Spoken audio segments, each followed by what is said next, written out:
बिस्मिल्लाहिर्रहमानिर्रहीम। अस्सलाम वालेकुम नाज़रीन सोना पंजाब प्रोग्राम में मैं आपकी मेज़बान डॉक्टर मुक़द्दस मलिक आपके सामने हाज़िर हूँ।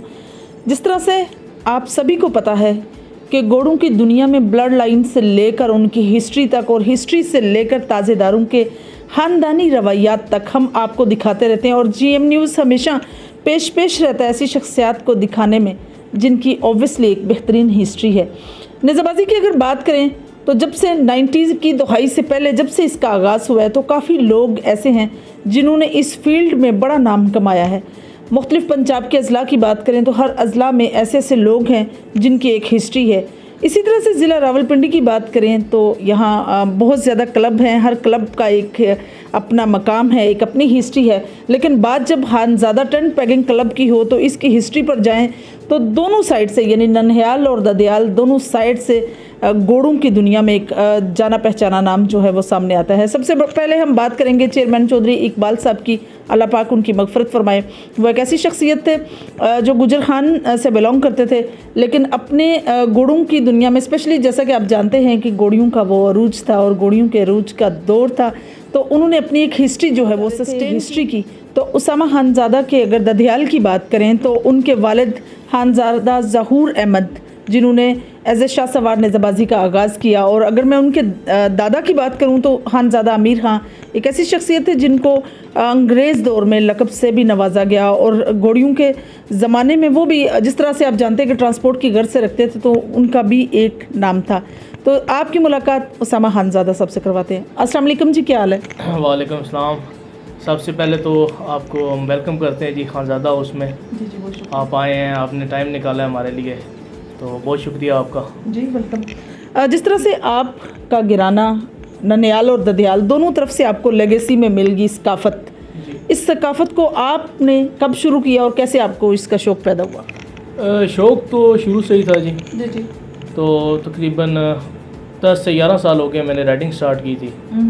उसके बाद 4 से 5 साल हो गए मैंने नेज़ाबाजी का आगाज़ किया अपने प्रॉपर मेलों में, और उसके अलावा घोड़ा भी मुझे काफ़ी टाइम बाद मिला मेरे मुताबिक जिसके साथ मेरा मिजाज मिलता था। तो उसके बाद तकरीबन 4 साल हो गए मैंने अपनी प्रॉपर नेज़ाबाजी का आगाज़ किया। सही। आपके उस्ताद कौन हैं और कौन सा वो घोड़ा है जिससे आपके वालिद को नेज़ाबाजी की दुनिया में पजीराई मिली है? मेरे वालिद साहब के पास एक कुल्ला घोड़ा था जिस पे वो नेज़ाबाजी करते थे। फोर्ट्रेस स्टेडियम उस टाइम सालाना नेज़ाबाजी होती थी फोर्ट्रेस स्टेडियम लाहौर में, तो वहाँ हर साल वो जाया करते थे। तो एक दो बार वो वहाँ जज भी रहे हैं फोर्ट्रेस स्टेडियम नेज़ाबाजी में। उसके बाद जो मेरा घोड़ा है उसका नाम है जिस पे मैं नेज़ाबाजी करता हूँ गुलाम अली। आपने जिस तरह से वालिद साहब के करियर की बात की तो कुल्ले घोड़े से उन्होंने आगाज़ किया और माशाल्लाह से फेमस भी हुए। अगर हम नेज़ाबाजी की बात करें तो पिंडी में रावलपिंडी के अंदर काफ़ी ज़्यादा जो हैं क्लब इंट्रोड्यूस हो चुके हैं। अगर कंपैरिजन किया जाए तो क्या पुरानी नेज़ाबाजी की जिस तरह सकाफ़त आप अपने वालिद साहब के मुंह से सुनते हैं क्या वैसे ही है? माशाल्लाह सबके सब जितने लोगों ने भी घोड़े रखे हैं माशाल्लाह सब ने अच्छे ही रखे हैं, लेकिन वो नेज़ाबाजी जो पुरानी नेज़ाबाजी थी वो और नेज़ाबाजी थी जिस तरह के हम सुनते हैं। लेकिन आजकल की जो नेज़ाबाजी है ये सिर्फ 4 नंबर की रह गई है। जिसने 4 नंबर के किला उठा लिया, क्वालिफाई कर लिया बस। और उस टाइम पुराने दौर में देखते थे कि कौन सा घोड़ा अच्छा दौड़ है, कौन सा सवार अच्छा दौड़ है।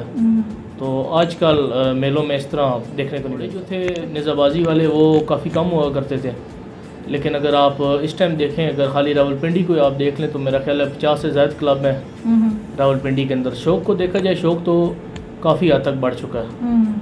लेकिन अगर बात करें मतलब जिस तरह से सवार को नंबर दिए जाते थे, घोड़े को नंबर दिए जाते थे, अब जो है सिर्फ किले की वो नंबर रह गए। ये बात बिल्कुल आपकी ठीक है। अब किले के ही नंबर रह गए हैं कि जिसने किला उठा लिया बस उसी के नंबर हैं, और बाकी बहुत कम ऐसे चंद बंदे रह गए हैं इस फील्ड में जो इस चीज़ को समझते हो कि हाँ भाई ये सवार अच्छा दौड़ा है, ये घोड़ा अच्छा दौड़ा है। तो ज़्यादातर आजकल यही है, बस जिसके 4 नंबर हो गए बस वही उसी को लोग याद रखते हैं मेले के बाद। पहले कभी घोड़ों को भी ले जाया जाता था, 3-3 4-4 दिन वहीं जाके मेहमान नवाजियाँ हुआ करती थी। अब वो ट्रेंड भी नहीं रहा और डिफरेंस भी काफ़ी आ गया। क्या वो ट्रेंड ज़्यादा अच्छा था या अब जो न्यू बन चुका है कि टू द पॉइंट गए, नेज़ाबाजी का इवेंट ज्वाइन किया, उसको प्ले किया, देन वापस? अभी भी कुछ ऐसे पुराने घराने हैं जहाँ ये ट्रेंड है, लेकिन जहाँ तक नए बंदे हैं या जिस हिसाब से लोगों की मसरूफियात हो गई हैं तो वो सिर्फ इवेंट टू इवेंट ही जाते हैं। लेकिन जो पुराने बंदे हैं, जो पुराने ताज़ीदार हैं, जिनके बाबा अजदाद से काम चला आ रहा है, उनका अभी भी वही रवैया है, उसी तरह मेहमान नवाजी है, सारा काम उसी तरह। अगर आपके डेरे की बात करें तो माशाल्लाह से आपका डेरा जो है गो के आप रावलपिंडी में रहते हैं और शहर का माहौल है, ऑब्वियसली लोगों का ख्याल रहता है कि शहर में उस तरह से कल्चर को रिप्रेजेंट नहीं किया जाता, लेकिन बड़ा खूबसूरती से कल्चर को आपने डिफ़ाइन किया हुआ है। इसमें ज़्यादातर काविश जो है आपके वालिद गिरामी की है या आपका भी इंटरेस्ट इसमें शामिल है? जी, इंटरेस्ट तो बिल्कुल है, लेकिन सारी मेहनत, सारा शौक़ तो मेरे वाले साहब का ही है। जी जी, माशाल्लाह। और उन्हीं के बाद ही मुझे मैंने शौक़ भी स्टार्ट किया, उन्हीं के शौक़ को देख के उसके बाद इंटरेस्ट भी साथ साथ बिल्ड हो गया। कितना मुश्किल लगा आपको घोड़ों की दुनिया में आना, सीखना, नेज़ाबाजी की तरफ पलटना, मैदान में जाना, एक कॉन्फिडेंस के साथ घोड़े को कंट्रोल करना? मुश्किलात तो काफ़ी ज़्यादा आई हैं मेरे लिए ख़ास करके, क्योंकि वेट की वजह से अगर देखा जाए, मुझे पहले सारे बोलते थे कि तुम दौड़ो, तुम दौड़ते क्यों नहीं हो, घोड़ा नहीं मिलता था अपने मजाज का। 6 साल 7 साल बाहर बैठ के नेज़ाबाजी देखी, हम प्रोफेशनल सवार दौड़ाया करते थे। या हमारे 2 भाई हैं, एक उस्मान भाई है, उस्मान अली खान पाई खेल, साथ एक चौधरी नियाज़ हैदर गुजर है। ये 2 भाई हैं, इनने फिर मुझे मोटिवेट किया, मेरे साथ सवारियाँ की, मेरे साथ टाइम गुजारा कि यार आप दौड़ाओ, साथ प्रैक्टिस में अगर कोई गलती भी होगी तो इन्हें बोला खैर है, कुछ नहीं, दोबारा करो। तो इन भाइयों की वजह से मैं कहता हूँ कि आज अगर मैं जिस जगह पे हूँ या दौड़ा रहा हूँ घोड़ा, तो वो मेरे से ज़्यादा तकरीबन इनकी मेहनत है। माशाल्लाह से आप इस फील्ड में आ चुके हैं, तो आने वाले जितने भी न्यू कमर्स लोग हैं, स्पेशली ऐसे लोग जो मालकान को प्रेफर नहीं कर रहे, ख़ुद नहीं कर रहे, प्रोफेशनल को ज़्यादा प्रायोरिटी दे रहे, उनको आप क्या मैसेज देंगे? आज की नेज़ाबाजी के इवेंट्स को देखते हुए, रूल्स रेगुलेशंस को देखते हुए मालकान को प्रेफर किया जा रहा है, उस पर आप क्या राय देंगे? देखिए जी, नेज़ाबाजी का शौक़ तो आपका तब भी बढ़ता है जब आप खुद नेज़ाबाजी करें। एग्जैक्टली। जो प्रोफेशनल वाला काम है, ठीक है, आपका एक क्लब का नाम होता है, सारा आप एक जगह जाते हैं, मेले में आप अपने आप को रिप्रेजेंट करते हैं, लेकिन जहाँ तक मुझे लगता है कि जो प्रोफेशनल सवारों वाला काम है वो टाइम ज़ाया करने वाली बात है। बिल्कुल बचा बंदे को खुद दौड़ना चाहिए, अपने दोस्त, अपने कज़न्स, अपने फैमिली मेम्बर्स, सारों को खुद मिल के दौड़ना चाहिए। सही। खानज़ादा टेंट पे के क्लब में कितनी टीमें हैं और कितने सेक्शन शामिल हैं इसमें? जी, हमारी एक ही टीम है, अपनी ज़ाती टीम है, जिसमें मैं होता हूँ, मेरा दोस्त है उस्मान अली खान पाई खेल, एक हमारा और दोस्त है जो हमारा टीम कैप्टन भी है, चौधरी नियाज़ हैदर गुजर, और साथ जो चौथा होता है वो भी हमारा कोई दोस्त ही होता है। लेकिन आजकल हम ये जो सीज़न गुजरे हैं या जो सीज़न आ रहे हैं, इसमें हमारी कोशिश यही है कि हमको प्रोफेशनल सवार ना दौड़ाएँ। ज़बरदस्त जी। तो नाज़रीन, जिस तरह से उसामा खानज़ादा की आप गुफ्तगू सुन रहे थे, माशाल्लाह से बड़े अच्छे तरीके से उन्होंने एलेबोरेट किया नेज़ाबाजी के रूल्स रेगुलेशंस को, डिफरेंस जो है वो क्लियरली बताया है। अब हम आपकी मुलाकात उस्मान अली खान नियाज़ी पाईखेल से जो बिलोंग करते हैं मियाँ वाली से, उनसे करवाते हैं। और अगर मैं उनकी हिस्ट्री पर जाऊँ तो उनके वालिद ग्रामी मोहम्मद सलीम महान मियाँ वाली से बिलोंग भी करते थे और MPA की खिदमत भी उन्होंने अदा की हैं। हिस्ट्री उनकी भी कुछ यूँ है कि उनके नाना अबू खाजी इकरामुल्लाह खान पाईखेल से वो अपनी मिनिस्ट्रीज़ भी उन्होंने काफ़ी जो है टन्योर्स देखे हैं, जिसमें फ़िशरी की फॉरेस्ट की मिनिस्ट्री भी रही है और साथ ही साथ घोड़ों की दुनिया में भी एक ख़ास नाम कमाया है। तो मैं समझती हूँ कि उस्मान अली खान साहब भी एक ऐसी शख्सियत हैं जिन्होंने नेज़ाबाजी की दुनिया में आकर अपने ख़ानदान की लेगेसी को लेकर चले हैं। तो आइए उनसे पूछते हैं कि वो किस तरह से इस क्लब को जो है साथ लेकर चल रहे हैं, खानज़ादा टेंट पेगिंग क्लब को, और एज ए टीम मेंबर उनको कैसा लगता है। अस्सलाम वालेकुम जी, कैसे हैं आप? वालेकुम सलाम जी, ठीक ठाक, अल्लाह का शुक्र। आपका बहुत शुक्रिया जो आपने इतना टाइम निकाला, इतनी दूर से हमारे पास तशरीफ़ लाए हैं, ये आप लोगों की बड़ी मेहनत है। हम शुक्रिया अदा करते हैं आप लोगों के टीवी चैनल का। उस्मान अली खान साहब, जिस तरह से माशाल्लाह से आप एक ऐसी ग्राउंड रियलिटी पर बात करें तो आप एक ऐसे इलाके से बिलोंग करते हैं जहाँ नेज़ाबाजी का अरूज है। मैं समझती हूँ कि काफ़ी अच्छे अच्छे लेजेंड्स सवार जो हैं वो मियाँ वाली से बिलोंग करते हैं। पिंडी में सेटल होना, यहाँ पर आकर एक क्लब को तरतीब देना, और सबसे बड़ी बात खानज़ादा उसामा के साथ आपने एज ए टीम वर्क करना, कैसा लगता है? असल उसामा के साथ मेरे स्टार्ट से ही फैमिली टर्म्स थे, तो हमने एक क्लब इधर इकट्ठे ही बनाया है, क्योंकि इधर काफ़ी क्लब से बहरहाल हमारा एक आपस में चलना स्टार्ट से ही, हमारी फैमिलीज़ का एक दूसरे के घर आना जाना तो फिर उनको भी घोड़ों का शौक़ है, उसामा को और मुझे भी और मेरी पूरी फैमिली को भी। तो इस वजह से फिर हम इकट्ठे होके एक क्लब बनाया और उसको स्टार्ट दी।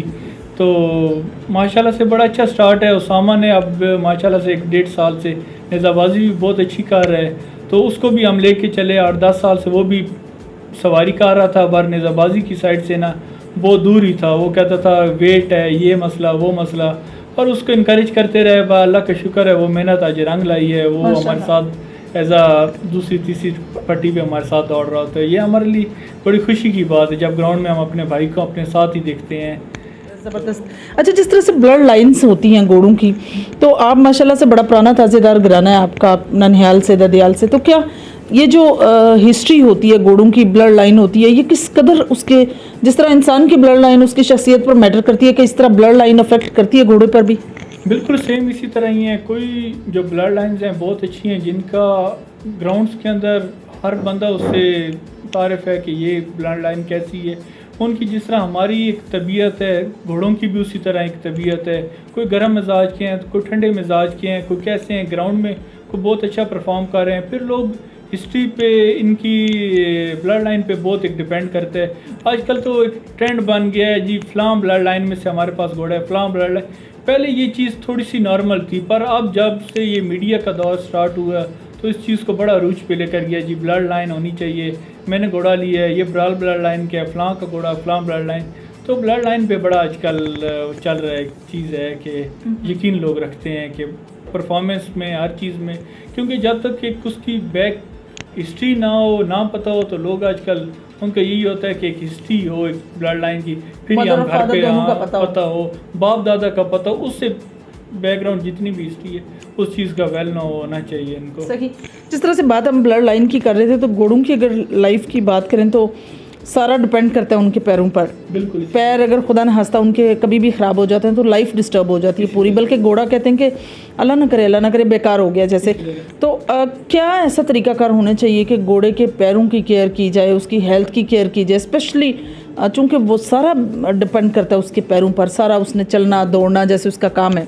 असल जब से घोड़े की ट्रेनिंग लादू जिसको हम कहते हैं, वो जब से स्टार्ट किया जाता है उस टाइम से थोड़ी सी केयर करनी चाहिए। एक कोई काम है समझो डांस वाला, चाल वाला काम, जो डांस वाला है, अक्सर लोगों को ट्रेंड आ गया इस इलाके में, हर घोड़ा ही चाल करे, हर घोड़ा ही डांस करे, पर वो गैर फितरती काम है। उसको करने के लिए घोड़ों के पैरों को भी नुकसान होते हैं। अक्सर घोड़े जिनकी ब्लड लाइन में ये काम करना, वो बहुत अच्छा परफॉर्म कर रहे हैं, पर अक्सर घोड़े इस तरह के हैं जो नहीं करते, मार ताड़ के पैरों में कड़ियाँ डाल के उनके पैर ख़त्म हो जाते हैं इसी वजह से। तो मेरा तो यही है कि घोड़े का असल काम नेज़ाबाजी करना है और दौड़ना है। एग्जैक्टली। मेन उस चीज़ पे फोकस करें। जो दूसरा काम है ये डांस चाल करवाना, ये सेकंड ऑप्शन है। कोई ब्लड लाइन है उनमें बिल्ट ही नहीं है ये फंक्शन है जो ऑटोमेटिकली करते ही हैं, ठीक है। उनको थोड़ा सा पॉलिश करते हैं उस्ताद, वो एक बड़ा अच्छा आपके ग्राउंड में परफॉर्मेंस देते हैं। पर ऐसे घोड़े हैं जो नहीं करना चाहते, उसको भी मार थाड़ के इनको ग्राउंड में वो कहते हैं ये काम ये करे, इस वजह से पैर भी ख़राब होते हैं, हर चीज़ इन पे बड़ा इफेक्ट पड़ता है। अच्छा, जिस तरह से इवेंट्स ऑर्गेनाइज करते हैं माशाल्लाह से, आपको काफ़ी ये भी मौका मिला है, आपको एज ए जज भी इसमें नेज़ाबाजी में जाने का मौका मिला है, और अच्छे सवार भी हैं आप। ये सारी चीज़ें एक साथ होना, तमाम क्वालिटीज़ को लेकर चलना, सवार के अंदर फितरी तौर पर सबसे बेहतरी क्या होनी चाहिए जिससे किसी भी घोड़े के टेम्परमेंट को वो समझे भी और कंट्रोल भी कर ले? सबसे पहले एक जो स्पोर्ट्स मैन है ना, उसके अंदर टाइम की बहुत ज़्यादा होनी चाहिए। जब तक उसके अंदर टाइम की कोई नहीं है जी, सुबह कितने बजे उठना है, जब तक टाइम टेबल का वो बंदा है, टाइम पे वो अगर फोकस रखता है ना, उसके अंदर ये क्वालिटी ऑटोमेटिकली पैदा हो जाती हैं। और कुछ चीज़ें फैमिली से भी हमें मिली हैं, क्योंकि फादर से पीछे जो फोर फादर्स हैं उन्होंने ये काम किया, और उनको देख के हमारा भी शौक़ था इस चीज़ को एक बड़े अच्छे से हमने परफॉर्म करना है। फिर बड़े बड़े अच्छे इवेंट्स में गए, कराची भी गए, लाहौर भी गए, इधर भी पिंडी इस्लामाबाद भी इवेंट्स होते रहे।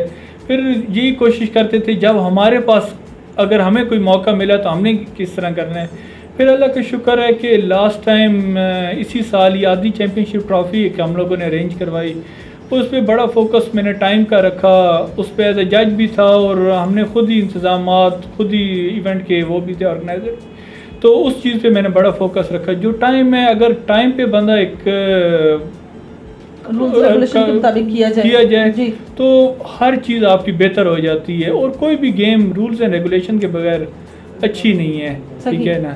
तो रूल्स एंड रेगुलेशन बहुत ज़्यादा इंपॉर्टेंस रखती है इस चीज़ के लिए कि आपको अगर कोई भी काम करना है तो उसको लेके चलें। अगर आप जज भी हैं, आप ग्राउंड में देखें कितने राइडर्स हैं, कितनी टीम्स हैं, आप उस हिसाब से रूल बना के उस हिसाब से सेटिंग करके सवारों को दौड़ाएं। ये नहीं कि फजूल का टाइम ग्राउंड में ज़ाया करें, फलां बंदा आ रहा है उस पर अनाउंसर टाइम ज़ाया करे। एटलीस्ट जज का ये काम है अनाउंसर को बताए इस तरह मैनेज करो, उस तरह मैनेज करो, तो फिर लेके एक इवेंट्स बड़े अच्छे ऑर्गेनाइज हो जाते हैं। बंदे का ये दिल होता है कि मैं एक स्क्रीन के आगे आ जाऊं, पर उससे बेहतर ये है कि जो भाई हैं वो इकट्ठे मिलजुल कर चलें तो बहुत अच्छा एक इवेंट ऑर्गेनाइज करवा सकते हैं। पर अब इस चीज़ पे कोई नहीं कर रहा होता, एक दूसरे की टांग खींचनी, यार तुमने इवेंट करवा, सब भाईचारे की तरह चलें, भाइयों की तरह चले तो बहुत अच्छा एक इवेंट आप लोग ऑर्गेनाइज करा सकते हैं। ये चीज़ आपको जो गेम है ना वो इस चीज़ों से आपको दूर रखती है। पर इस गेम के अंदर लोग ज़्यादा इस चीज़ पे फोकस करते हैं कि हमारा नाम आगे आ जाए। नाम से कुछ भी नहीं है। अगर एक भाई आपका एक बहुत अच्छे इवेंट ऑर्गेनाइज करवा देते तो आप समझिए ये आप लोगों की कंबाइंड टीम एक एफर्ट्स हैं जो आप लोगों की रंग लाती हैं। तो आप लोगों को इस चीज़ पे खुश होना चाहिए, बगैर कोई एक दूसरे का यार ये ना करो वो ना करो, इस तरह हो गया उस तरह हो गया। तो मैं तो ये चीज़ समझता हूँ। जिस तरह से नेज़ाबाजी अरूज पर है और माशाल्लाह से ओवरसीज़ में अगर देखा जाए तो इंग्लैंड यूके में बड़ा ट्रेंड बन चुका है और बड़ी घोड़ों की तादाद भी बढ़ी है और लोगों का फेडरेशन का बनना, आपकी जो नेज़ाबाजी फेडरेशन बनी है उस पर क्या ओपिनियन देंगे आप? इस फेडरेशन से कितनी आसानियाँ पैदा होंगी, कितने अच्छे लोग जो हैं मुतारफ़ होंगे? फेडरेशन एक EFP के नाम से फेडरेशन बन गई है। सुल्तान मोहम्मद अली जो इसको ऑर्गेनाइज वो मतलब हेड हैं, इसके लीडर भी हैं जो हर चीज़ को देख रहे हैं, नीचे कोच हैं। मेरे चाचू भी हैं, मतलब बड़े अच्छे उनके साथ फैमिली टर्म्स है। मलिक हारून बंदयाल उसके टीम के और इसके फेडरेशन के कोच भी रहे हैं। जी। तो ये है कि सिलेक्शन बड़े मेरिट के ऊपर हो रही है। अब पहले इस तरह होता था फलां सवार भी आ जाओ इसको भी बाहर ले जाना, पर अब देखें बड़े अच्छे अच्छे सवार सामने हमें देखने को मिल रहे हैं क्योंकि एक उन लोगों ने प्रॉपर कैंप लगवा रहे हैं। उसके बाद उनको एक तैयारी करवाना, कोच है उनको एक एक चीज़ समझाना कैसी है, शॉट के साथ कैसे आप लोगों ने नेज़ाबाजी करनी है। क्योंकि जो हमारी इंटरनेशनल नेज़ाबाजी है वो देसी नेज़ाबाजी से थोड़ा सी हटके है। तो इस वजह से बड़ी एक जब हमारे अभी बाहर गए हैं सवार, वो गोल्ड मेडलिस्ट भी हैं, बाहर से बड़े गोल्ड मेडल जीत कर आए हैं, इंडिया भी गए हैं, उधर से साउथ अफ्रीका गए, तो बहुत अच्छी इनकी परफॉर्मेंस रही है। वो इस वजह से ये फेडरेशन बनने की वजह से, और नीचे कोच जितने भी हैं हमारी फेडरेशन के उनका बहुत ज़्यादा इसमें रोल है। इन लोगों ने बड़ी घर भी उनके अंदर एक ग्राउंड उनको दिए, उधर प्रैक्टिस करवानी इन सारों को। तो ये तो मैं कहता हूँ कि फेडरेशन का बहुत अच्छा रोल है कि जो सवार आगे आ रहे हैं, इंटरनेशनली तौर पे बाहर जा रहे हैं, पाकिस्तान जिनको प्रमोट कर रहा है। बिल्कुल सही। अच्छा, जिस तरह से फेडरेशन है, फेडरेशन के साथ उस्मान साहब जिस तरह से स्वर्ड्स का आगाज़ किया गया है, तो इसमें क्या डिफ़िकल्ट या क्या डिफरेंस नज़र आता है आपको? एक तरफ तो नेज़ा भी करना, फिर स्वर्ड का भी वो उस तरह, तो ये इससे कोई डिफ़िकल्ट तो नहीं नज़र आता नेज़ाबाजी में? असल ये गेम सिर्फ टोटल प्रैक्टिस की है। आप जितनी प्रैक्टिस करोगे, चाहे आप शॉट की करते हैं चाहे आप नेज़े की करते हैं, वो आपको कमांड हासिल हो जाती है। ये नहीं है डिफ़िकल्ट तो कोई भी चीज़ नहीं है। अगर आप एक चीज़ को मुश्किल कहना स्टार्ट कर दोगे वो आपके लिए मुश्किल ही हो जाएगी। कोई चीज़ भी मुश्किल नहीं है। मैं समझता हूँ अगर आप प्रैक्टिस करते हैं हर चीज़ आपके लिए आसानी है। क्योंकि जब मैं भी इस फील्ड में आना स्टार्ट हुआ था, जब ग्राउंड में बैठ के इस चीज़ को देखते थे तो कहते थे यार ये बड़ा मुश्किल काम है। जब इसके अंदर गए हैं तो हमने कहा नहीं, ये हमने करके दिखाना है। जब घोड़ों पे चढ़े, यार ये चीज़ हमने करनी है, इस तरह नेज़ाबाजी, इस तरह अपने स्टाइल को बरकरार रखना है, इस तरह नेज़ा मारना है, इस तरह हर चीज़ जो प्रॉपर होती है नेज़ाबाजी के अंदर वो करनी है, तो हर चीज़ आसान हो जाती है। वो सिर्फ प्रैक्टिस के ऊपर ही है, डिपेंड करता है। जी बिल्कुल, जैसे कि है कि practice makes a man perfect, बिल्कुल सही है, ऐसी है। अच्छा, जिस तरह से माशाल्लाह से खानज़ादा फैमिली के पास घोड़े हैं और घोड़ों की अगर बात करें तो हर एक के अपने अपने मिजाज हैं। आपके सामने आपके लिए सबसे अच्छा घोड़ा कौन सा है और उसमें कौन सी क्वालिटीज़ हैं जो दूसरों में नहीं है? असल इस एज में तो जवानी पे हर बंदे का दिल होता है कोई तल्ख मिजाज का घोड़ा ही दौड़ाएं, क्योंकि जवानी जो होती है, जब इंसान थोड़े से एज में जाता है तो उसको होता है कि ठंडे मिजाज का घोड़ा मिल जाए। अब जो हमारे पास है गया हसरत बराल ब्लड लाइन का है, वो मेरे दिल होता है मैं इवेंट्स में वो दौड़ाऊँ, क्योंकि एक उसका मिजाज और मेरा एक आपस में मैच करते हैं। वो थोड़ा सा गर्म ब्लड लाइन का घोड़ा है, तो जवानी है तो बंदे का दिल करता है और से और एग्रेसिव कंट्रोल करके। तो जैसे बंदे की एज ज़्यादा होती जाती है, बंदा कहता है यार नहीं थोड़े से ना अपने मिजाज के मुताबिक ही घोड़े। तो जवानी में नहीं पता लगता क्या कर रहे हैं, क्या वो सोच ही नहीं आती। डर और फियर एक चीज़ बहुत दूरी होती है आपके ऊपर जब घोड़े पे आप चढ़ जाते हैं। जी तो नाज़रीन, उस्मान अली खान साहब के साथ बड़ी अच्छी गुफ्तगू हमारी जारी थी और इन्फॉर्मेटिव गुफ्तगू थी। काफ़ी चीज़ें ऐसी हैं जो ऑब्वियसली हमने कोशिश की है कि आपके साथ शेयर करते चलें, और घोड़ों की ब्लड लाइन पे भी स्पेशली हमने बात की है, फेडरेशन पे भी बात की है जो बड़ी स्पेशल है, बड़ी स्पेसिफिक है। फेडरेशन का आगाज़ वाकई नेज़ाबाजी की दुनिया में एक ऐसा आगाज़ है जिससे बहुत अच्छे टैलेंटेड जो शाह सवार हैं वो सामने आएंगे और उनको मौका मिलेगा एक तो इंटरनेशनल सतह पर इंटरनेशनल नेज़ाबाजी करने का, और साथ ही साथ अपने पाकिस्तान की नेज़ाबाजी को मुतारफ़ करवाने का भी। इंशाल्लाह मेरी और आपकी मुलाकात होगी फिर किसी नए प्रोग्राम में। तब तक के लिए इजाज़त चाहती हूँ। अल्लाह हाफ़िज़।